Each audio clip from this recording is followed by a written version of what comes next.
No seat given to you. No. You don't have floor now. No. Enough of it.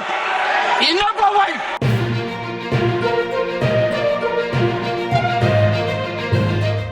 राजनीति में हर अंत एक नई शुरुआत का संकेत है। धनखड़ जी की अचानक मुलाकात, इस्तीफा और प्रधानमंत्री की चुप्पी, ये सभी ऐसे टुकड़े हैं जो मिलकर एक बड़ी तस्वीर बना सकते हैं। लेकिन उस तस्वीर का पूरा फ्रेम अभी भी अधूरा है और जब तक ये फ्रेम पूरा नहीं होता, ये सियासी थ्रिलर दर्शकों के दिमाग में घूमती रहेगी। दोस्तों, राजनीति में अक्सर कहा जाता है कि हर घटना के पीछे कोई कहानी होती है, लेकिन कभी कभी कहानी इतनी रहस्यमय हो जाती है कि खुद कहानीकार भी उलझ जाता है। 21 जुलाई की शाम भारतीय राजनीति में एक ऐसा पन्ना खुला जिसे बंद करने की हिम्मत अभी तक किसी ने नहीं दिखाई। इस पन्ने का नाम है जगदीप धनखड़ का अचानक इस्तीफा और रहस्यमय मुलाकात। 21 जुलाई की शाम, वह पल जब सब कुछ थम गया। सोचिए, एक साधारण सी शाम, संसद परिसर के बाहर हल्की हल्की बारिश हो रही है। मीडिया वाले अपने अपने लाइव शो में व्यस्त हैं और तभी खबर आती है उपराष्ट्रपति ने इस्तीफा दे दिया। कोई प्रेस कॉन्फ्रेंस नहीं, कोई भाषण नहीं, बस एक औपचारिक पत्र और राष्ट्रपति भवन में चुपचाप सौंपा गया त्याग पत्र। मानसून सत्र के बीच ये घटना न केवल चौंकाने वाली थी, बल्कि इसमें एक ऐसा सन्नाटा था जो कई सवाल खड़े कर रहा था। कांग्रेस का पहला वार, सवालों की बौछार। इस्तीफे के तुरंत बाद कांग्रेस के सीनियर नेता जयराम रमेश ने एक्स पर ट्विटर पर हमला बोल दिया। उनके शब्द तेज थे, लहजा गंभीर। 21 जुलाई की शाम से देश के उपराष्ट्रपति ना दिखे, ना सुने, ना पढ़े गए, लेकिन अचानक खबर आती है कि उन्होंने प्रधानमंत्री पद से 45 मिनट की मुलाकात की। यह क्या सच है? और अगर हाँ, तो ये मुलाकात किस बारे में थी? ये सवाल महज एक ट्वीट नहीं था, बल्कि एक खुली चुनौती थी उस राजनीतिक चुप्पी को जो इस पूरे मामले पर छाई हुई थी। शिवसेना यूबीटी ने भी मोर्चा खोल दिया। संजय राउत ने केंद्रीय गृह मंत्री अमित शाह को एक औपचारिक पत्र लिखा जिसमें उन्होंने पूछा, हमारे पूर्व उपराष्ट्रपति का कोई अता पता नहीं है, क्या वे सुरक्षित हैं? उनकी तबीयत कैसी है? क्या सरकार हमसे कुछ छुपा रही है? दिल्ली के राजनीतिक गलियारों में इस पत्र के आते ही हलचल मच गई। राउत के आरोपों में एक व्यक्ति ने सबसे ज्यादा चर्चा बटोरी। उन्हें घर में नजरबंद किया गया है। भले ही सरकार ने इस दावे पर कोई प्रतिक्रिया नहीं दी, लेकिन यह आरोप आम जनता के बीच एक रहस्य की तरह फैल गया। इस्तीफे का क्षण, अंदर की कहानी। राष्ट्रपति भवन के भीतर वह क्षण बेहद औपचारिक था, लेकिन माहौल भारी। धनखड़ जी ने कोई भावुक भाषण नहीं दिया, कोई स्पष्टीकरण नहीं दिया। उन्होंने बस एक मुस्कान के साथ अपना पत्र सौंपा और चुपचाप वहां से चले गए। कर्मचारियों के मुताबिक उनके चेहरे पर ना कोई गुस्सा था, ना कोई खुशी, बस एक ठंडी चुप्पी। राजनीतिक सूत्र बताते हैं कि यह निर्णय अचानक नहीं लिया गया था, बल्कि इसके पीछे कई हफ्तों की चुपचाप हुई मीटिंग्स और विचार विमर्श था। प्रधानमंत्री का ट्वीट, 15 घंटे की खामोशी के बाद, इस्तीफे के बाद पूरा देश प्रधानमंत्री प्रतिक्रिया का इंतजार कर रहा था। लेकिन यह इंतजार लंबा खिंच गया, पूरे 15 घंटे। फिर आया एक छोटा सा ट्वीट। श्री जगदीप धनखड़ जी ने देश की कई भूमिकाओं में सेवा की है, उन्हें उत्तम स्वास्थ्य की शुभकामनाएं। इतना ही, ना कोई कारण, ना कोई राजनीतिक संदेश, बस एक औपचारिक शुभकामना। यह चुप्पी इस कहानी का सबसे बड़ा ट्विस्ट बन गई। जनता और मीडिया के सवाल। इसी बीच सोशल मीडिया पर चर्चा तेज हो गई। कुछ लोग कह रहे थे कि यह स्वास्थ्य कारणों से लिया गया निर्णय था, जबकि अन्य इसे किसी बड़े राजनीतिक सौदे का हिस्सा मान रहे थे। न्यूज़ चैनल्स पर पैनल डिबेट शुरू हो गई। किसी ने कहा यह सम्मानजनक विदाई है, तो किसी ने इसे राजनीतिक निर्वासन बताया। लेकिन सच अभी भी रहस्य के पर्दे में है। कहानी का अंत या एक नई शुरुआत?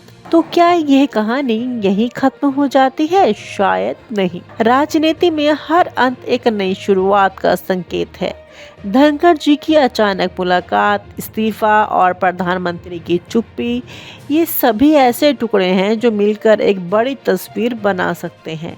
लेकिन उस तस्वीर का पूरा फ्रेम अभी भी अधूरा है और जब तक ये फ्रेम पूरा नहीं होता, ये सियासी थ्रिलर दर्शकों के दिमाग में घूमती रहेगी।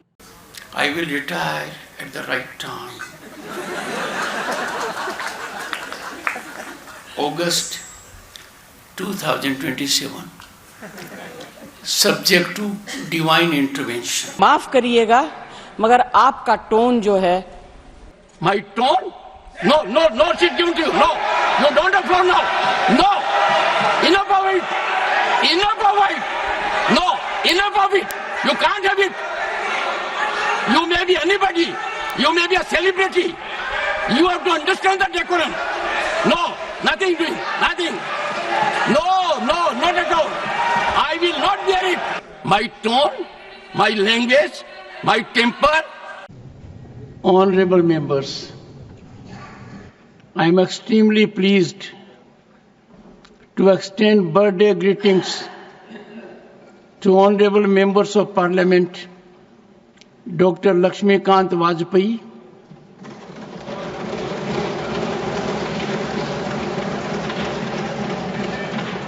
Sri Rajiv Shukla,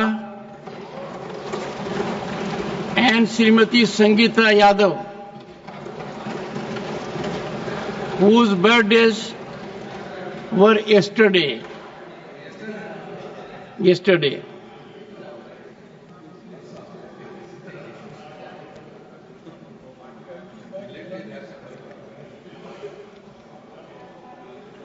Honorable members, the day belongs to the leader of the opposition.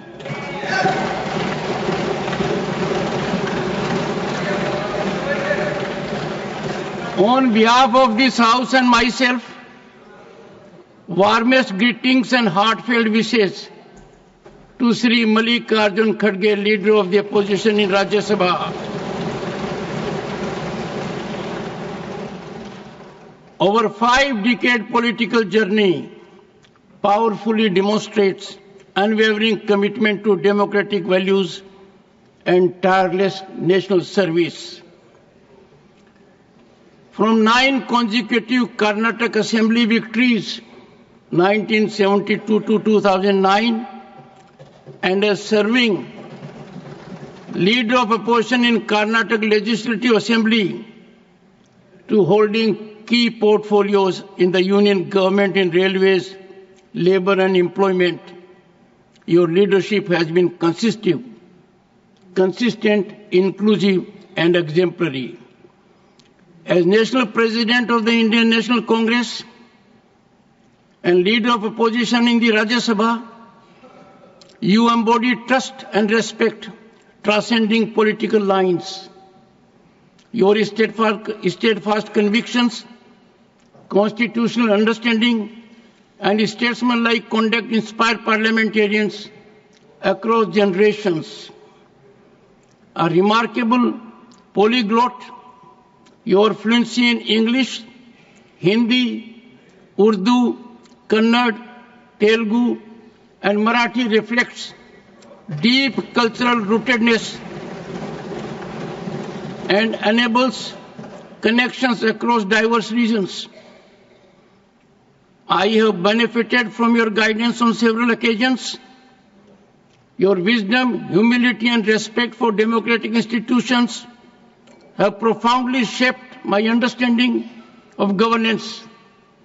Your simplicity and accessibility exemplify public life's highest ideals. Equally inspiring is your family's strength. Sri Kharge is married to Srimati Radhabai Kharge, and the couple is blessed with sons Priyank, who is a cabinet minister in the government of Karnataka, Rahul and Milind, and daughters Priyadarshini and Dr. Jayashree. She is married to Sri Radha Krishnan Dodamani, Member of Parliament, Lok Sabha, your son-in-law. As you enter another distinguished year, may the Almighty bless you with robust health, renewed energy, and continued wisdom to serve the nation with the grace and dignity that have always defined you. Honorable members, on my own and your behalf, I wish the honorable members a long, healthy, and happy life and extend greetings to their family members and friends.